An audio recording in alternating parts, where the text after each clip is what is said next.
Welcome in, ladies and gentlemen, to episode 10 now of the Memorial Memo, KSR's Kentucky Women's Basketball Podcast, brought to you by our friends over at Friends of Cole. Katie, it's been a minute since we've recorded. There's been breaks because of Christmas. Now we're rolling into New Year. 2025 is here. Lots going on. But just before we get started, Katie, how did you celebrate the New Year and how are you doing? Yeah, a lot of my friends actually were on a cruise this year, so I went with a few of my friends to this like local sports bar, and we just hung out there for a while. It was really fun. Where was this cruise to? Like where did they go to celebrate the They New Year? left from Baltimore, Oh. and it's currently traveling to the Bahamas, so kind of an odd course, but I That mean does it's feel probably odd, really but fun. I mean, I've never been on a cruise, so I wouldn't know what a normal cruise is like. Katie, decent amount of stuff to get to, but before we get to the whole SEC play part of it, we got to talk about the end of non conference, right? And that Hmm. starts with the Belmont game that we've yet to talk about. Kentucky beats the Bruins 84-78. Just Belmont. I feels like they have to be the best 5 and 6 team in college basketball. Yeah.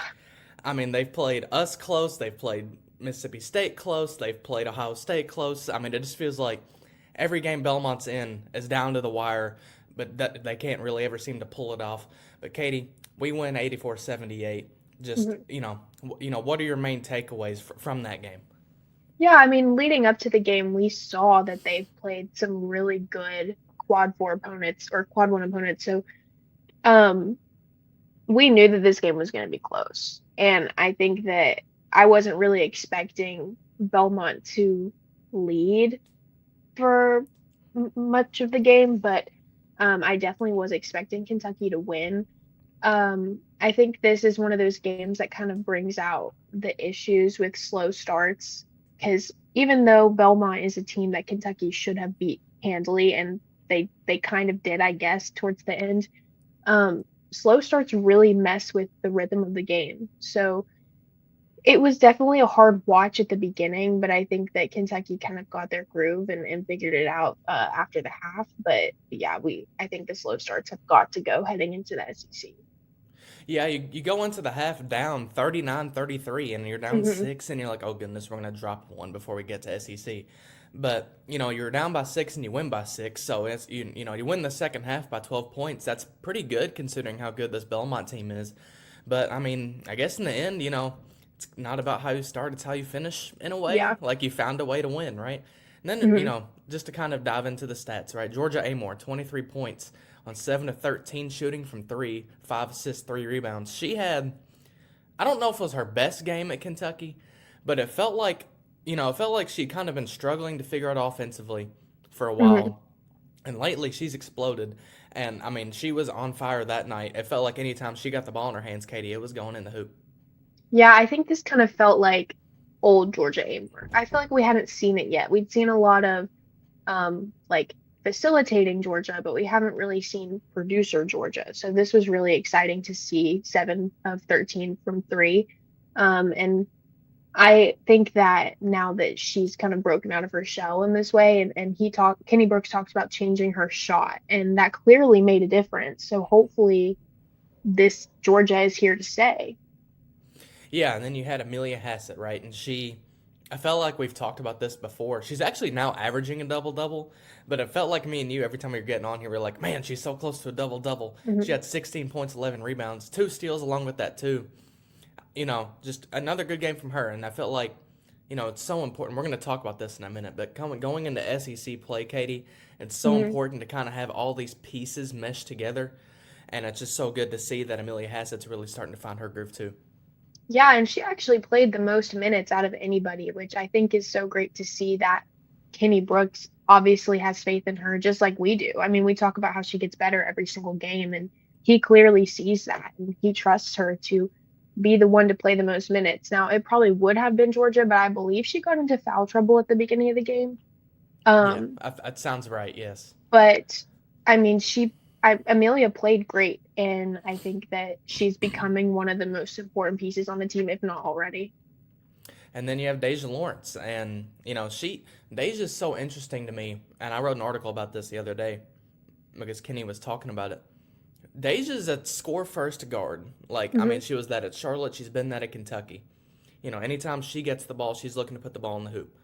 Well, her role's kind of changed with Georgia being more, Georgia's being more aggressive offensively. And whereas it was really Georgia addition to Deja, now it's Deja addition to Georgia and to some of the Hmm. other players. She's had 5+ assists in 4 straight games now.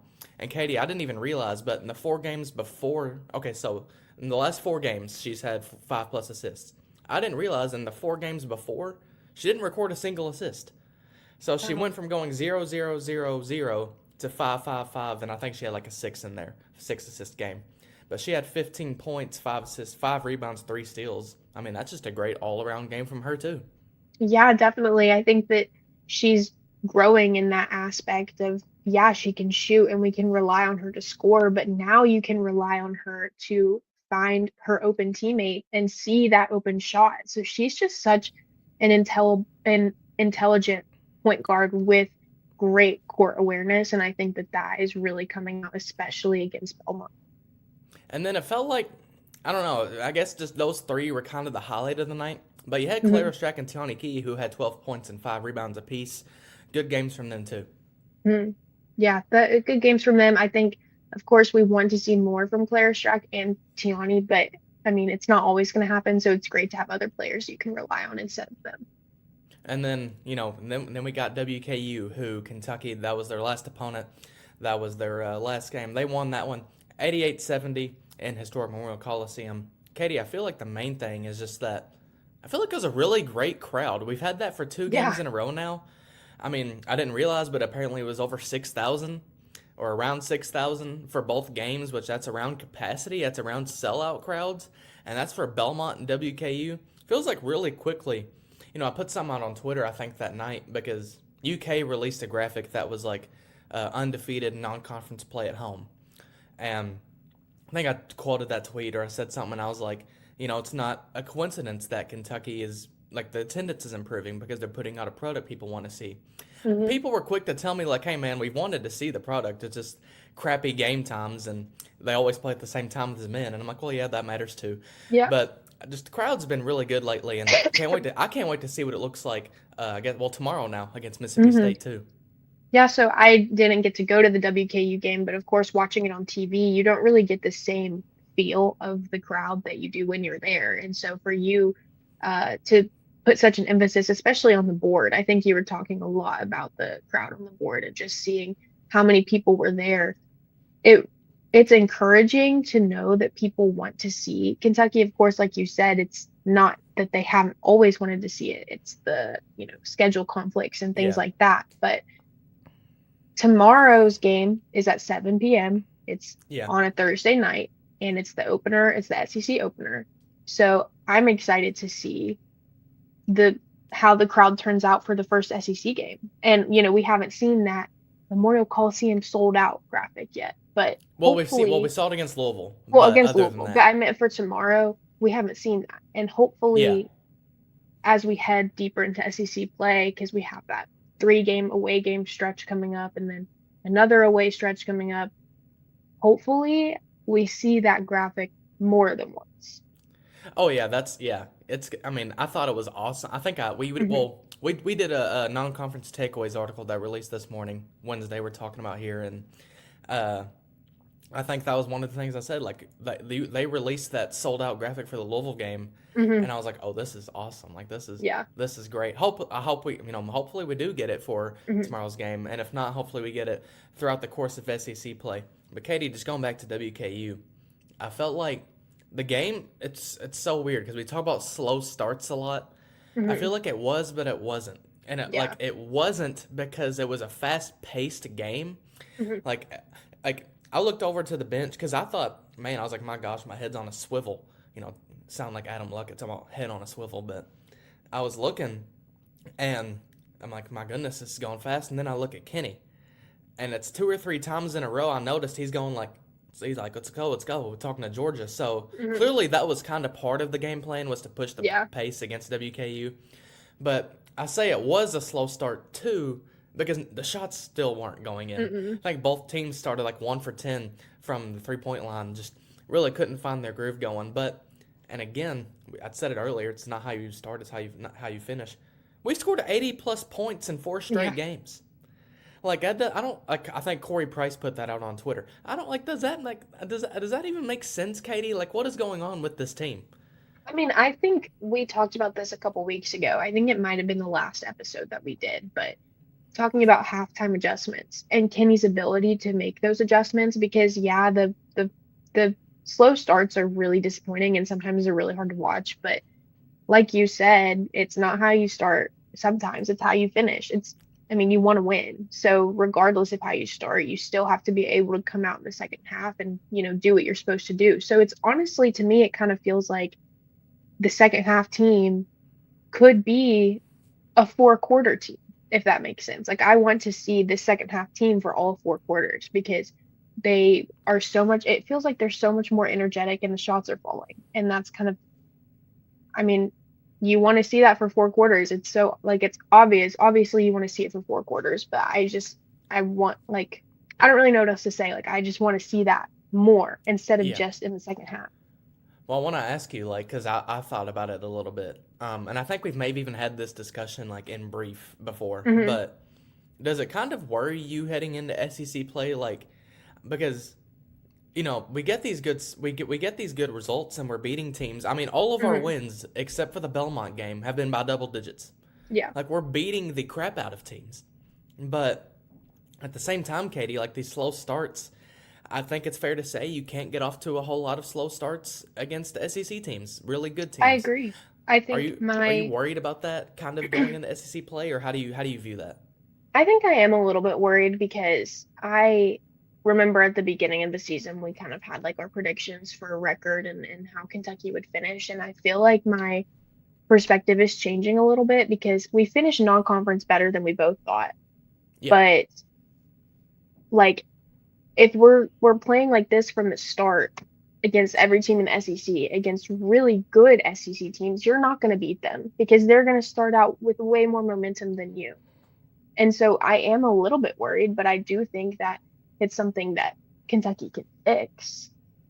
right, right. And then just kind of again going back, I feel like we keep talking about SEC play when we're trying to do these non-conference recaps, but I feel like it all kind of connects, meshes together. Yeah, Clara Strack, Katie, 21 points on 10 of 15 shooting, 12 rebounds. It felt like we'd been a minute since we had seen a kind of Clara Strack sort of takeover game. But Katie, I feel like we kind of got I don't know. Like I feel like we got that again against WK and that was really refreshing. Yeah, it was. I mean, we haven't seen her with 20 plus points in quite a bit. And so it was nice to see her be able to take over the game in that way since it's been so long. Yeah, and I really can't wait to see, because I think it's easy to say, well, she's probably just doing that and it's non-conference play and there's not really anything to it. Like where she's going to fizzle out in SEC play. I'm curious to see how she does. And we're going to talk about it in a minute, but like, she's been the taller person in these matchups. Well, 6'6" center Mississippi State has, so that'll be interesting to see. Then Hmm. you have Georgia Amore, Katie. She has 4 consecutive games now with 20+ points. I feel like there's been a lot of upward trajectory since that North Carolina game. 21 points, 8 of 15 shooting, 9 assists. And it's crazy because we talk about, well, Georgia's being more aggressive and she's scoring 20 points. Well, she's still dishing out 9 assists too. Great game from her again. Yeah, it was a great game. And she's having these two really good games in a row. And of course, it's been a few days, but I think that keeping this momentum going is going to be really important for her and for the rest of the team because she is such a leader for them. And then you had Tiani Key, 15 points, 7 and 9 shooting, 6 rebounds, 3 assists. Good game from her too, right? But Katie, person who I don't know how we haven't talked about her yet because she kind of came out of her shell against WKU, Sanaya Tyler, Mhm. who was hardly getting any minutes, who was, fighting for her life to get 5 minutes a game. She comes out, she has 11 points, 4 or 5 shooting, 3 or 4 from 3, and Mhm. 16 minutes of play. Now, she had 4 fouls, but Katie, I don't like to pin things on refs a lot, but I felt like the officiating sucked last game. That's just me though. But 11 points, and I mean, it was kind of her that kind of created that separation and gave Kentucky the momentum, heading into the half and the rest of the game. Yeah, I'm just so happy for her because this truly felt like her. opportunity. Like it was her chance to prove herself, and she did that. And I think that goes to show the kind of player that she is. Because last Right. season she was playing about 30 minutes a game, and I think she was the team's leading scorer at one point. It was like her and Asia Petty right neck and neck with each other. And um, it was just really nice to see her on the court again because yeah, she was fighting for her life to get 5 minutes, and then we got to see her for 16. So it was just fun to watch. And yeah, I mean, I don't think her four fouls were really true fouls, but I mean, she did a great job, and I hope we get to see more of her. Right. And then Deja Lawrence already talked about 4 straight games with 5+ assists. She had another, against Belmont, she had a really good kind of all around game. She did it again. Now, she didn't score a ton of points. She only had 7 points. But Katie, she had 7 rebounds, 6 assists, 5'8". Deja Lawrence with 7 rebounds. How about her? Yeah, she's very aggressive, especially on offense. But all seven of her rebounds were defensive, so she's really getting in there and like getting into the paint and the nitty gritty of it, doing, I mean, what you would not expect her to do. So regardless of not scoring double digits like you would want her to, I think she made an impact in other ways, and I think that this was another great game for her. Yeah, and I mean, you have to think about too. Like, I mean, it's cool to see her get the 7 rebounds. You're like, oh, Mhm. woohoo! It's kind of funny, 5'8". Well, that's really good for like, let's say you're getting out in transition. Well, your guard already has the ball. Yeah. You don't have to worry about Clara Strack or Amelia Hassett sitting there with the ball like, who do I give this to? Deja already has the ball and they can get running faster. Hmm. I think that's kind of underrated and something that's really appreciative. Speaking of Amelia Hassett, Katie, 9 points, 12 rebounds. So again, maybe we are right about like she's close to the double double and doesn't quite get it. But 3 assists and 2 steals. Another good game from her. It wasn't like the 20-point games we've been seeing from her, 15, 20-point games. But I mean, I'd still say one good last game before SEC play starts. Yeah, and plus having three assists, I think that goes to show that you have another player with great court awareness. I think that everybody on the team has pretty good court awareness, but it's good to have a forward able to see players around the perimeter and guards, or even passing it to Claire Strack, like who is open, who's going to make this shot, and what is going to change the momentum for this game. And I think that just knowing that she's so versatile is really useful heading into SEC, and obviously Kenny has already put that to use in the way that he's played Amelia. Right. Now, Katie, we're about to do our SEC predictions, but before we do, I'd like to give our friends at Friends of Cole a shout out just real quick. Friends of Coal is dedicated to informing and educating Kentucky citizens about the coal industry and its vital role in the state's future. We provide a united voice for an industry that has been and remains a critical economic contributor to Kentucky. By working together, we can provide good jobs and benefits for future generations. Coal is resilient, reliable, and affordable. Friends of Coal is a volunteer organization. All are invited to be a part of our organization, which consists of proud Kentuckians as well as residents from beyond our borders. Head to friendsofcoalkentucky.org to learn more. But yeah, Katie, we're going to talk about Mississippi State here in a minute. But I felt like it was good, kind of as non-conference play wrapped up. We kind of get to what we think is going to happen in SEC play. Mhm. Now, I want to start because obviously the first game of SEC play is Mississippi State. Now, Katie, we're going to go game by game here. All 16 games here in the SEC. I'm going to be a negative Nelly, and no one's going to like this, and I'm going to get DMs saying you're a hater and no one likes you. But I think we lose this Mississippi State game. And it's Mhm. not because like I would say we're probably better than Mississippi State, but I don't think you're going to go undefeated at home. Let's just go Yeah. there. I don't think you're going to go undefeated at home this year. But Mississippi State, we're going to talk about them, but they're a really good team. They're a really, strong opponent, and I just think they're going to I think this is one that they're going to get us. I put that we would lose this game. I think that with Debrisha Powell being out right now, there's a chance that Kentucky could win, but I also saw that her injury is not supposed to be super long term. Right. She's averaging double digit points right now, so if she comes back and plays against Kentucky, which I kind of feel like she will, um, then we are not, I don't think that Kentucky's going to win. But I think that without her, without another scorer on the court, I do think that Kentucky can win. So I think it could go either way, depending on if she plays. And the other thing about her too is that not only is she a double digit scorer, she shoots 50% from three. Yeah. Like I think she's ninth in the country in 3-point shooting. really good from really good shooter. Hope we don't have to see her, but yeah, Katie. Now we have 15 more SEC games. I don't think we're gonna go as in depth about why we think we're gonna win or lose those games. I think we'll just kind of go through them, and I Mhm. guess if it's a loss, maybe we can explain why. But all right, so that second SEC game, Katie. Yeah, Vanderbilt. I would say it's a W. I'd say you I win that agree. Vanderbilt game. Yeah, I agree with that. I put W. And by the way, that graphic that just flashed on that screen, losing record in the SEC play, I don't think we can expect that to continue. I think we can. I think we'll. I have a 10-6 record in SEC play. I think at worst Kentucky goes 8-8. Like I feel like. I hopefully that stupid graphic that we have on our screen right now isn't true for much longer. Katie, Kentucky plays at Florida on January 9th. I'll be there. I don't know why. I mean, I know why, but you know. Might as well make a trip to Gainesville when you can. I have this as a win. How about you? I also have this as a win. And then Kentucky, they host Auburn at home on January 12th. You know, I have this as a win myself, but I feel like Auburn's sneaky good. Like they're not Hmm. great, they're not bad either. What do you have this game as? I have it as a win. I think the thing about Auburn that I'm more confident about is that they haven't really played many good teams yet. Yeah. So I don't feel like they have like the losses to constitute me saying that Kentucky will also lose to them, if that makes sense. Yeah. And then you have a two-game road trip starting with at Georgia. Kentucky. This is now Georgia's the lone team that Kentucky will play twice in the conference. In Hmm. years past, it's been South Carolina, and it's been oh great. Well, there's just two losses on the schedule, but that's Georgia. It's a favorable game for Kentucky. I think Kentucky goes and wins this one on the road. I agree with that. I have it as a win. And then at Texas A&M, I don't think they're very good, Katie. I think that's a win for Kentucky too. I also put this as a win. So 5 game win streak for me. We'll see. Yeah. And then you get to Arkansas, Katie, and Arkansas, they might be the worst team I've ever seen play basketball. I think that's a win for Kentucky at home. Yeah, I have it as a win too. And now, Katie, that win streak that we were just talking about, or that you just mentioned, I think it comes to an end against Hmm. Alabama at home.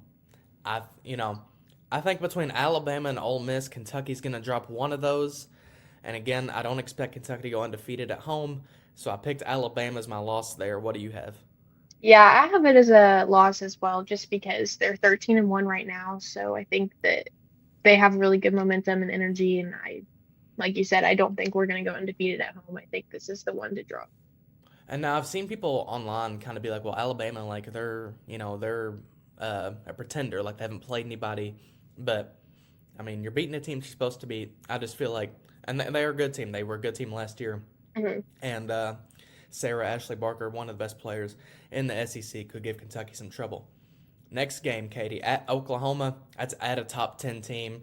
Never been there. No one's familiar with the environment. I don't think Kentucky pulls this one out either. I Yeah, I think we have see this our one. first losing streak in the Kenny Brooks era. I have this one as a loss as well. I don't see a way that Kentucky can go to Oklahoma and come out with a win. And I mean, we're talking about it. That last month of the season, Katie, where you start with at Oklahoma from February 2nd into at South Carolina on March 2nd. If that's not the hardest month of basketball anyone's playing this year, I'd love to see it. Because your next Hmm. game is at Ole Miss. Now I have Kentucky winning that game because, like I said, I had them going 1-1 against Alabama and Ole Miss, and I picked them getting the big road win against the Rebels. How about you? Yeah, I have them beating Ole Miss as well. I think we've had the exact same thing so far, We but have, we yeah. have. I wasn't expecting this, but I like it. We'll see if we end on the same pace. Now, imagine we'll probably agree with this one. Texas top five team coming into historic Memorial Coliseum. Have this as a loss, unfortunately. But Katie, what about you? Yeah, I also have this as a loss. But again, I mean, they've played some good teams. They lost Yeah. to Notre Dame, but other than that, they haven't really played like anybody really good. But I guess neither has Kentucky, so it's kind of hard to tell right now. But yeah, I think this is gonna be a loss. And then this two-game stretch that Kentucky has coming up, I think you have to win both of these.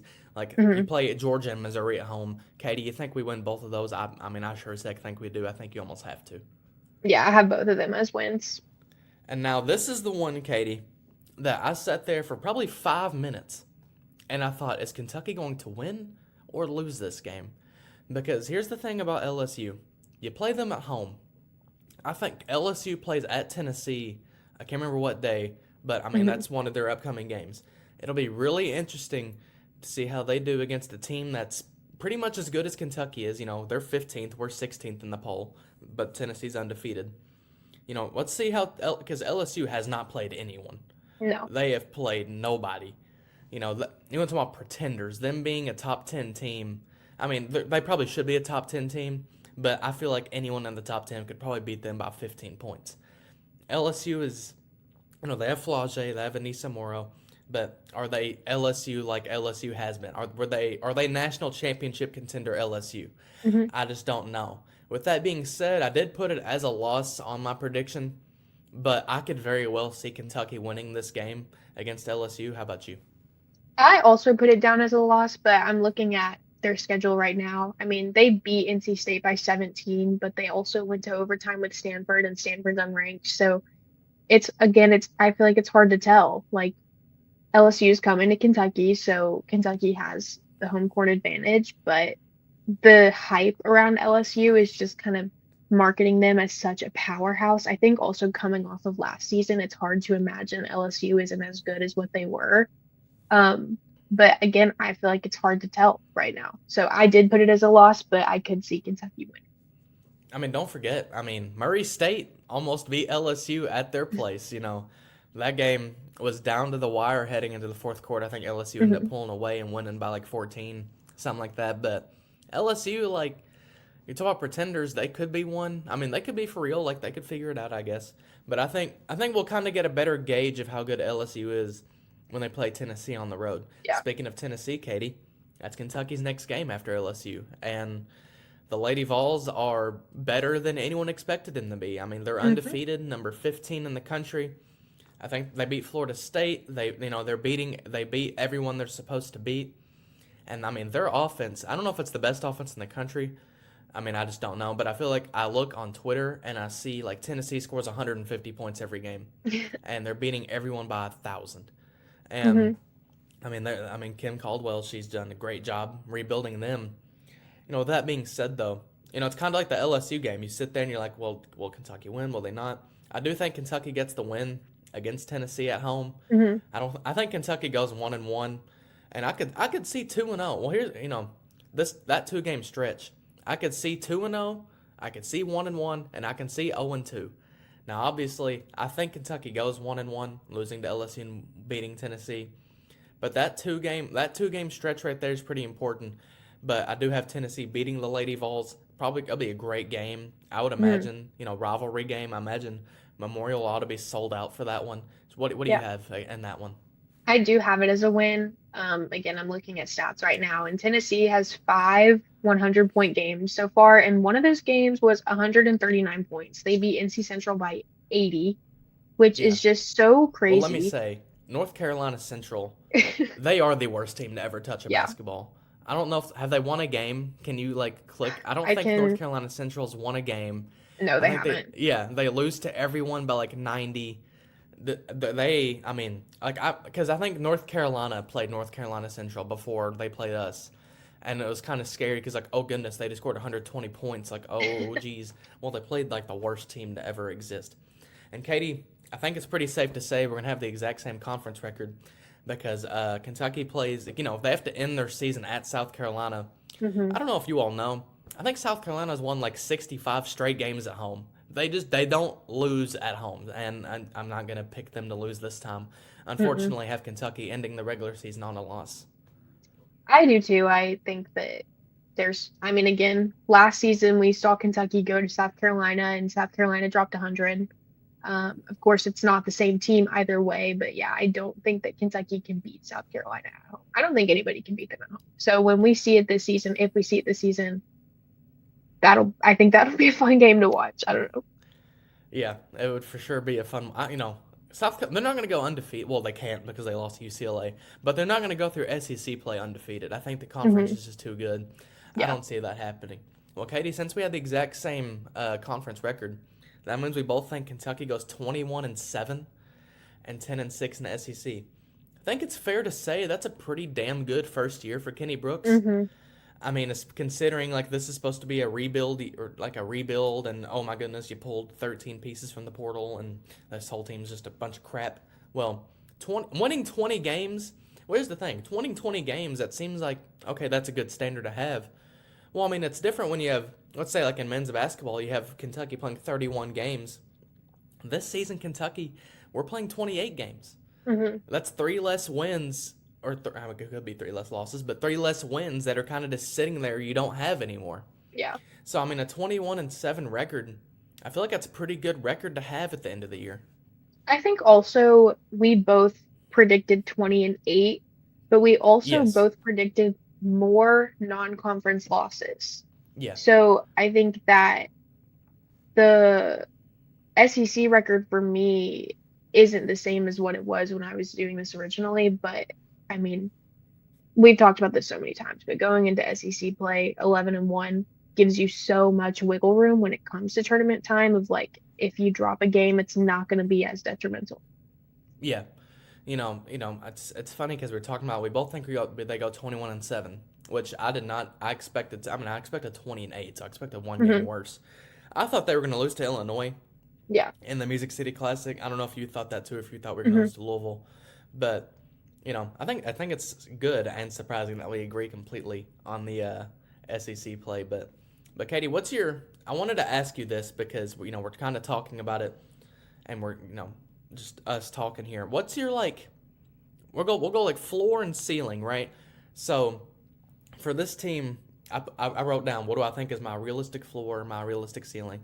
I feel like the floor for this team is like 18-10, 19-9. Now 18-10 means you go under 500 in SEC play, but honestly I think it's really more realistic to say 19-9 because I think 500 is probably about the Hmm. most realistic floor for this team. But I still think like 19-9 that's still a pretty good year for the most part. Yeah, I think I was thinking about this earlier because with 16 SEC games, I feel like it sounds easy to come out with a win in more than half because there's so many.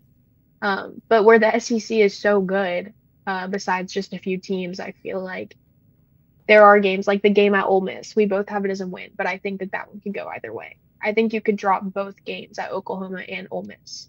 And then I think you could probably drop a game to Georgia. You play them twice. Exactly. So it wouldn't be like unheard of to drop a game to a team that you play twice. So yeah, I think I would say 18-10 is my floor. I think Yeah. ceiling probably 22-6. I feel Okay, I like put one I game. put my ceiling as 23-5, and Hmm. that's just if you lose to like South Carolina, and then you lose like to like South Carolina, Texas, and like LSU. You Hmm. lose to literally the top 10 teams only, or Yeah. at Oklahoma rather.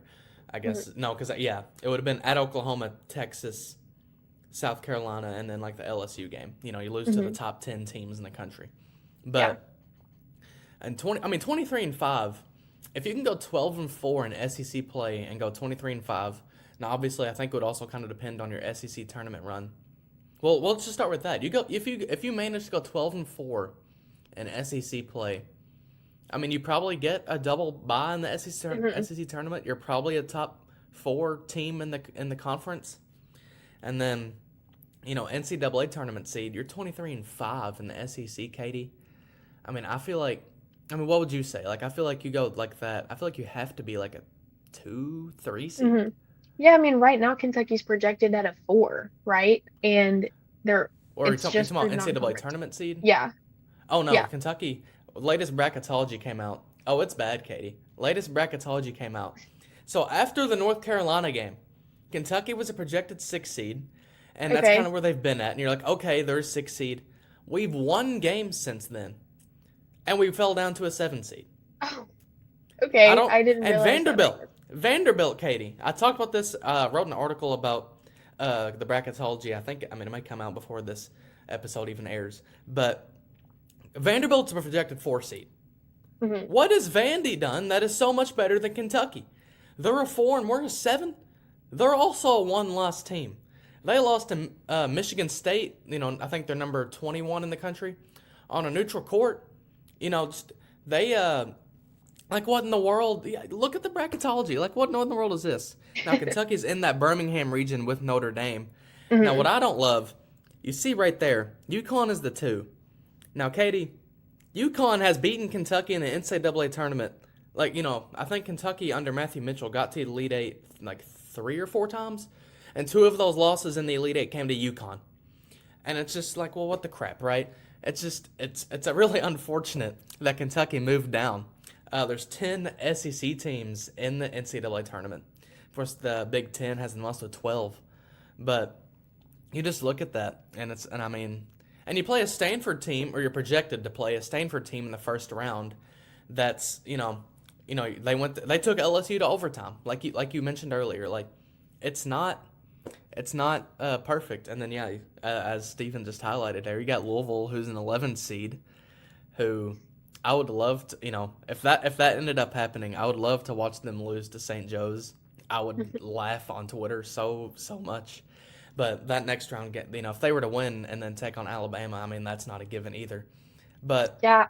it's just it's bracketology. It means nothing really. It's just another thing for us to talk about. But I just think it's interesting. But Katie, I think the main point I wanted to make before we talk about Mississippi State, that last month of the season at Oklahoma, at Ole Miss, Texas, Georgia, Missouri, LSU, Tennessee, South Carolina. I think you need to go 500, and at worst go 3-5 there. Mhm.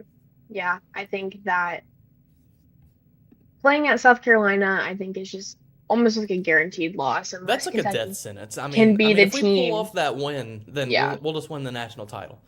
But I mean, you get to play 4 of those games at home. So Yes. it's, I mean, it's nice to be able to have like the end stretch of your season being mostly at home. But yeah, I think 3-5 probably is the worst. Uh, I don't know. I mean, hopefully they go 4-4, maybe 5-3, but I guess we will see when we get to that I point. think if you manage to go over 500, I think you're dancing and saying, "All right, let's go make a dang run in these tournaments." But Katie, I know we said we think we lose to Mississippi State. It's not certain. I would even say Yeah. Kentucky's probably even the favorite. They don't really do a whole lot of betting in women's basketball. Mhm. It sucks because it'd be nice to bet on these games, but there's just not a ton of it. I'd say Kentucky, if you're a betting man, is probably the favorite. Mississippi State, and we'll go ahead and talk about them now. You know, they were picked 11th in the SEC. That's how deep this conference is, by the way. Mississippi State, 13-1 Mississippi State now, was picked 11th in the preseason SEC poll. I mean, that's insane to me. They're 13-1, and their only loss comes at Georgia Tech. Now, Georgia Tech is the number 13 team in the country, and they're undefeated. And they lost that game by 3. Mississippi State's pretty dang good. I feel like that's pretty easy to say, Katie. Hmm. Yeah, they are, and they have. I mean, of course, they have Jerkayla Jordan, they have Anaya Russell, and then we talked about Debreasha Powell earlier. So those are 3 really solid players in the SEC that obviously, I mean, I think they kind of like control the rhythm of their team. So like you said, I think that it's uncertain. Like this game, Kentucky could win. It's at Kentucky, so Kentucky could win. But again, I mean, this is a good team, and for them to go from being projected 11th to now being 6th in the SEC, and it's not even like we just finished conference play. It's a little scary, I would say. Oh yeah, for sure. And you talked about him, but Jerkayla Jordan, right? I think she is one of the most underrated players in college basketball, and Hmm. that's just me talking. 14.6 points per game, 6.8 rebounds per game. Against Kentucky, and this surprised me a little bit. Last season, Kentucky played Mississippi State twice, and Jerkayla Jordan averaged only 8 points. I think she scored 10 and then 6. Hmm. But you can't expect her to kind of do that again. I think she's gonna kind of go off and have herself a really good game. No, I remember us talking about her last season and saying, well, if Kentucky can control Jerkayla Jordan, then they have a chance to win. And that was last season. So I think I'm looking at her stats right now. She scored 25 points in their loss at Georgia Tech. So she's Yeah. not going to like be held to 10 points. She's not going to be held to single digits. It's so crucial that Kentucky comes out and they try to contain her in any way that they can because, like you said, she's so underrated. I think people kind of forget how good she is. Right. Now, Katie, for me and you specifically, uh, Anaya Russell, right? Because we watched her play, last season was our first year kind of covering this team. And Anaya Russell, like, we quickly got to know her as this like super clutch player. She hit the Mhm. game-winning shot against Boston College. Again, I didn't, I was looking up stats and stuff against Mississippi State on the road last season. She actually scored, I think it was 14 points, and carried Kentucky to that win. And I think that ended up being like, actually no, though, yes, it was on the road. And I think basically Sam Purcell, their coach, I think he was basically just like, all right, you know what? She beat me. I want her on my team. I don't want to lose to her again. She's averaging 13.4 points, 5 rebounds, and a team high 4.4 assists per game. You know, you said Drokayla Jordan's not going to be held to single digits. Well, if she is, I hope it's not because Anaya's going off for 25 points. Yeah. It's awesome to see. I mean, just her as an individual. It's awesome to see her flourish down there. I mean, this has been Mhm. her best year of college basketball. But at the same time, Katie, hope she doesn't do a thing against Kentucky. When we were writing the preview for this game, I remember looking at her stats and just thinking about how much she has grown as a player. I almost kind Yeah, of feel like her being at Kentucky was holding her back a little bit because, I mean, we've talked about this before, but there was some kind of internal issue going yeah, on that we don't really know about, and it had to do with her. And so I think for her to make the switch, it was almost a no-brainer. But to go to Mississippi State, I was kind of shocked by. I wasn't even expecting her to stay in the SEC. Um, but I think she's flourishing. I think that she's doing great, and I'm excited to watch her play. I just hope that it doesn't change the yeah. outcome of the game. Like I hope that if here's my mindset is if Kentucky loses, I hope that it's because of Anaya Russell. Okay, see, I'm like the opposite. I'm like, please do not let it be because of Anaya. Like, don't let her be the reason we lose. But Katie, it's not just those two, right? There's Medina Okot, and I said before, she's 6'6". Mhm. She's just as big, or actually no, a little bit bigger than Claire Strack is. I think it's for the first time all season Claire Strack's going to be undersized, which Mhm. let me say it makes me interested to see if they use Clara Silva much, because Kenny Brooks talked about he's going to need her for SEC play. She's 6'7". I mean, it's going to be interesting to see what if he uses her. But Medina, 13.1 points, 9.1 rebounds per game, super physical player.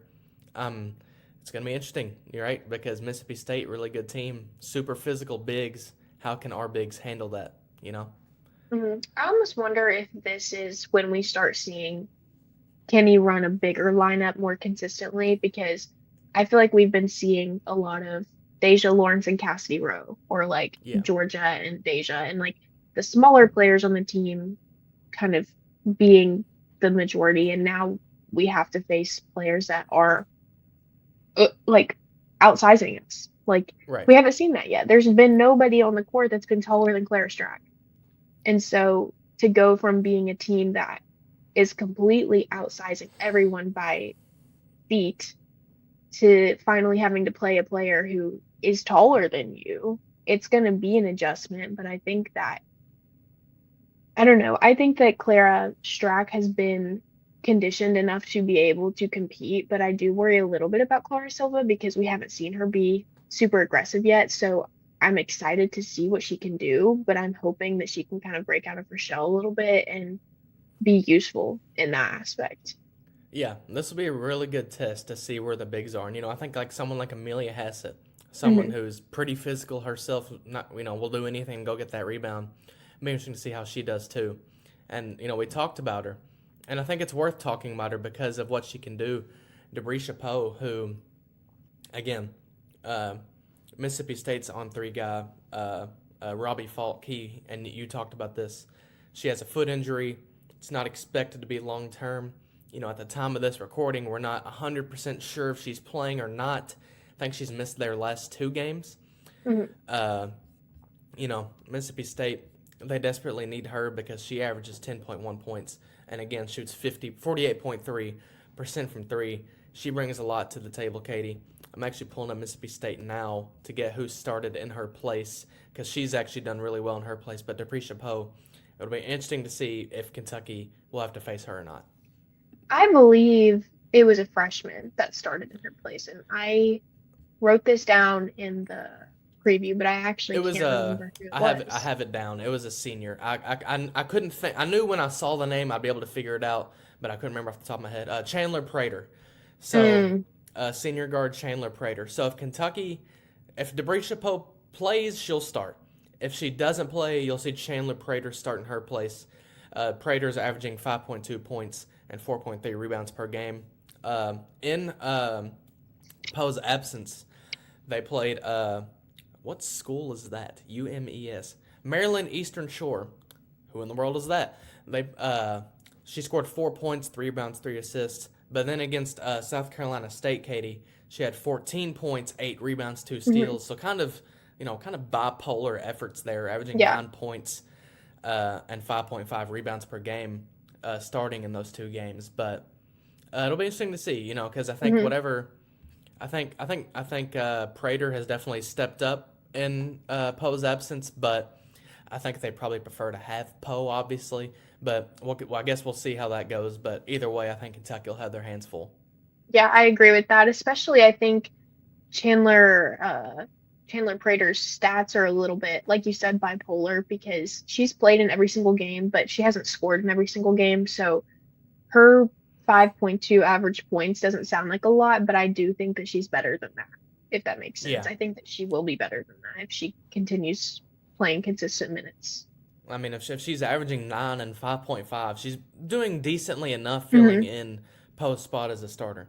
Yeah. Katie, Mississippi State, they're one of the best defensive teams and one of the best rebounding teams in college basketball. Like, for a while, Kentucky and Mississippi State were 1 and 2 in like every defensive stat. And I'm gonna be honest, Katie. Uh, I think this game is gonna be like 55-52, and Hmm. whoever wins is going to win. And like the most, this is gonna, people talk about like Big Ten basketball and how boring and sluggish and just physical and crappy it is. That's what this game is gonna. If both teams score north of 70, I would be surprised Hmm. because I feel like this is just going to be a dogfight. It's Hmm.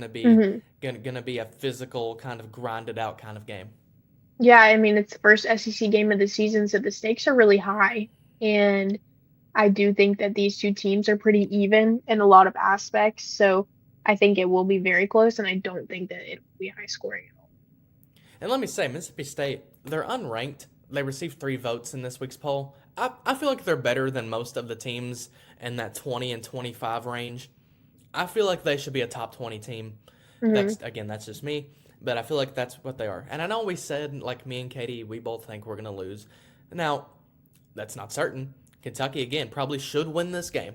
But with that being said, we've talked about 2 great environments that we've seen for these last 2 games. It's got to be that again tomorrow. It's Hmm. got to be, I would encourage fans like come out, show out, fill that place up. The team's gonna need that kind of support for a big Yeah. conference opener game, and I expect there to be a good crowd, but you really need one, Katie. Yeah, I agree with that. I think that there's a good chance that it will be a pretty big crowd, but I just hope that BBN can pull through because the energy does make a difference. And they've said that time and time again in press conferences. The energy makes a difference for the players. And I think that if the crowd is full, if the stands are full, there's a way better chance that Kentucky comes out with a win than if there isn't. Kenny said it before. A great crowd can make a good team great, and he said Mhm. it's like an 8 point difference that a great crowd can give you. But Katie, I guess with that, we'll wrap that up. It feels like not too long ago we were kind of just like trying to get this whole podcast started. Now we're 10 episodes deep, and it Mhm. feels like we've got a pretty decent mojo going on for what we do. But before we get out here, do you have any last words before Mississippi State? Just ready to watch. I'm excited to be there and see what Kentucky can do. I'm excited for the crowd. I'm excited for the matchup. I'm excited for it all. Hopefully, Kentucky can pull out a win. But with that, we'll wrap up. This is Phoenix Stevens with Katie Hutchinson, episode 10 of the Memorial Memo. We will see you all next time.